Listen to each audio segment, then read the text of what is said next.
भाई जो गुरु वचन पे डट गे कट गे फंड।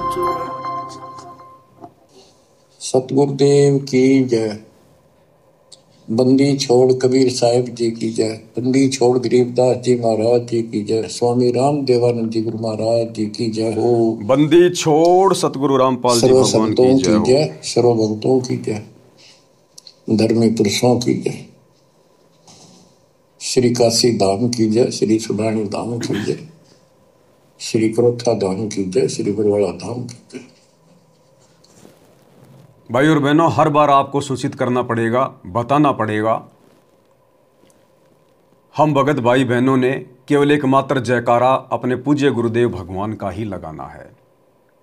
आपने इस संदेश में सुना, सभी जयकारे गुरुदेव भगवान ने लगाए हैं। एकमात्र जयकारा गुरुदेव अपने भक्तों के लिए छोड़ते हैं जब उनके खुद के नाम का जयकारा लगाने का समय आता है। यानी हम भगत भाई बहन केवल एक ही जयकारा लगाते हैं, बंदी छोड़ सतगुरु रामपाल जी भगवान की जय। बाकी सभी जयकारे आप कोई भी सत्संग उठा के देख लो, तीनों समय की आरती उठा के देख लो, सारे जयकारे गुरुदेव भगवान लगाते हैं। केवल एकमात्र जयकारा स्वयं का वे अपने भक्तों के लिए छोड़ते हैं। तो ये नियम है भक्ति मार्ग का। भक्ति पर सफल होने के लिए भगत ने केवल एकमात्र अपने गुरुदेव भगवान का ही जयकारा लगाना होता है। हमने ना तो गरीबदास जी का जयकारा लगाना, ना दादा गुरु जी का लगाना, ना पंडित चिदानंद जी का लगाना, ना अन्य किसी महापुरुष का जयकारा लगाना। गुरुदेव कहते हैं, एक कै साधे सब सदें, सब साधे सब जाय, माली सींचे मूल को फले फूले अघाय। तो हमने इन बातों का विशेष तौर पर ध्यान रखना है। और दंडवत प्रणाम एकमात्र अपने गुरु को। हमने अपने गुरुदेव भगवान और उनकी फोटो के अलावा किसी को भी दंडवत प्रणाम नहीं करना है। ना गरीबदास जी को, ना पंडित चिदानंद जी की फ़ोटो को, ना दादा गुरु की फ़ोटो को, ना अन्य किसी को नहीं करना। जब गुरुदेव भगवान ने हमें अपने माता पिता के चरण छूने से भी मना कर दिया, यानी चरण केवल अपने गुरु के छूने हैं, अपने गुरु के अलावा किसी के नहीं। चरण छूने का मतलब है दंडवत करना, प्रणाम करना, उसकी पूजा करना।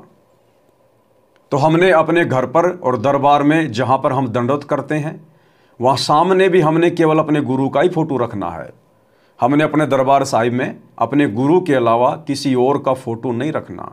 ना अपने किसी परिवार के मरे हुए व्यक्ति का, ना किसी अन्य देवी देवता का, ना ही पंडित चिदानंद जी की, ना गरीबदास जी की, ना दाढ़ी मूछ वाले नकली कबीर की, किसी की फ़ोटो नहीं रखनी। हमने अपने घर पर ही नहीं रखनी है। ठीक है, गुरुदेव की जो पुस्तकें हैं, उन पुस्तकों में यदि अन्य महापुरुषों की फ़ोटो हैं तो वो फ़ोटो उसमें पड़ी रहेंगी, हमें कोई दिक्कत नहीं है। हमारा जो मंत्र कार्ड है उसमें देवी देवताओं की फ़ोटो है, हमें कोई दिक्कत नहीं है। हमारी आस्था बिल्कुल भी अन्य किसी भी महापुरुष में नहीं होनी चाहिए। और अपने दरबार में तो विशेषकर हमने अपने गुरुजी के अलावा अन्य किसी की फ़ोटो रखनी ही नहीं है।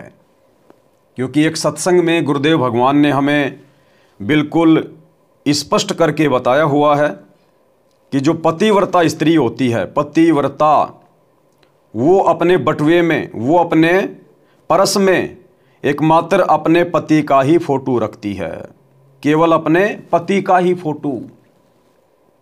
अब पति कौन है हमारा? कबीर परमात्मा। कबीर परमात्मा कौन है? सतगुरु रामपाल जी भगवान। तो गुरुदेव ने क्या कहा कि जो पतिव्रता स्त्री होती है वो अपने पर्स में केवल अपने पति का ही फोटो रखती है। तो हमारा पर्स क्या है? हमारा दरबार, हमारा हृदय, हमारा लॉकेट, हमारा घर।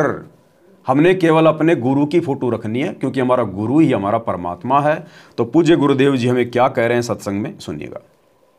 रही बात फोटो रखने की, जैसे आप एक पतिव्रता स्त्री होती है, वो अपने पर्स में केवल अपने पति का ही फोटो रख सकती है, दूसरे का नहीं। बाकी अनादरणीय नहीं है, अन्य भी हैं, सबको प्रणाम करें। अगर कहीं फोटो लगे हैं तो दूसरी बात हो, फोटो दूसरी बात है।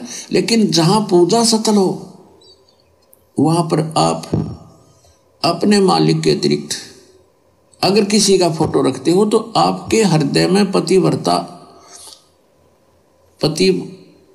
तो नहीं है, वो नहीं है आपके अंदर तो वो पतिव्रतापन नहीं होने से भगवान रुष्ट होगा।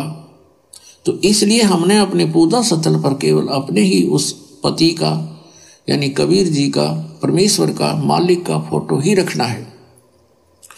बाकी रही बात के तो स्पष्ट कर दिया है जो गुरुदेव सच्चे भगवान दिल ने। हैं, बिल्कुल हृदय से पुकार करती है, उनको तुरंत लाभ मिलेगा, आज ही मिलेगा। और कुछ इसी हैं बेचारी डुप्लीकेट सी, हाँ भी ना। तो गुरुदेव भगवान ने बिल्कुल स्पष्ट कर दिया है कि जो पतिव्रता औरत होगी, जो पतिव्रता स्त्री होगी, वो अपने दरबार में केवल अपने पति का ही फोटो रखेगी। अब गुरुदेव भगवान स्वयं को तो कबीर परमात्मा कह नहीं सकते, उनकी मजबूरी है। इसलिए गुरुदेव ने स्पष्ट कर दिया कि केवल अपने एक मालिक का, केवल कबीर भगवान का। अब वो मालिक कौन है हमारा, कबीर भगवान कौन है हमारा, अब ये तो आप और हमने विचार करना पड़ेगा।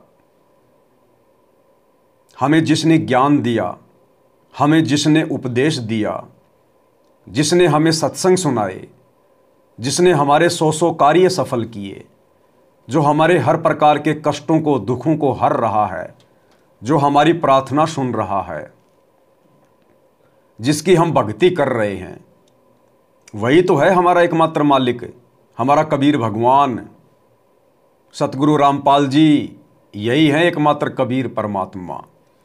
तो जो पतिव्रता आत्मा होगी, और पतिव्रता आत्मा ही परमेश्वर को प्राप्त कर सकती है, मोक्ष प्राप्त कर सकती है।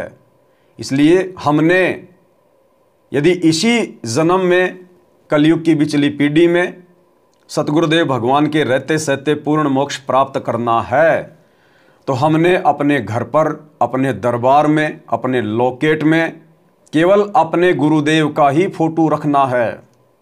अन्य जितने भी फोटो हैं आप उन सब को घर से बाहर निकाल दीजिएगा। गुरु गोविंद की फोटो जो नाम दीक्षा के समय दी जाती है उसको हटा दीजिएगा, जिसमें दाढ़ी मूंछ वाले नकली कबीर की फोटो ऊपर है और गुरु जी की फोटो नीचे है, उसको हटा दीजिएगा। उस फोटो को घी लगाकर शवा कर दीजिएगा। हमें उस फोटो की आवश्यकता नहीं है, केवल अपने गुरु की एकमात्र फोटो और कोई नहीं। एक सादे सब सदै, सब सादे सब जाए, माली सींचे मूल को, फले फूले अघाए। तो 3 चीजें हम भगत भाई बहनों ने गांठ बांध लेनी है। सबसे पहला, एकमात्र जयकारा अपने गुरु जी का। हमारे गुरु जी का वास्तविक नाम है कबीर। तो बंदी छोड़ कबीर साहिब की जय, या फिर बंदी छोड़ सतगुरु रामपाल जी भगवान की जय, केवल यही जयकारा। और बंदी छोड़ कबीर साहिब का जयकारा बोलते समय हमारे दिमाग में वो दाढ़ी मूंछ वाली फोटो नहीं आनी चाहिए, हमारे गुरुदेव भगवान की मूर्त आनी चाहिए, क्योंकि हमारे गुरुदेव का वैदिक नाम है कबीर देव। दूसरा, दंडोत प्रणाम केवल अपने गुरु जी को और किसी को नहीं। तीसरा, अपने घर पर और दरबार में और लॉकेट में एकमात्र अपने गुरुदेव की फोटो, किसी अन्य की नहीं।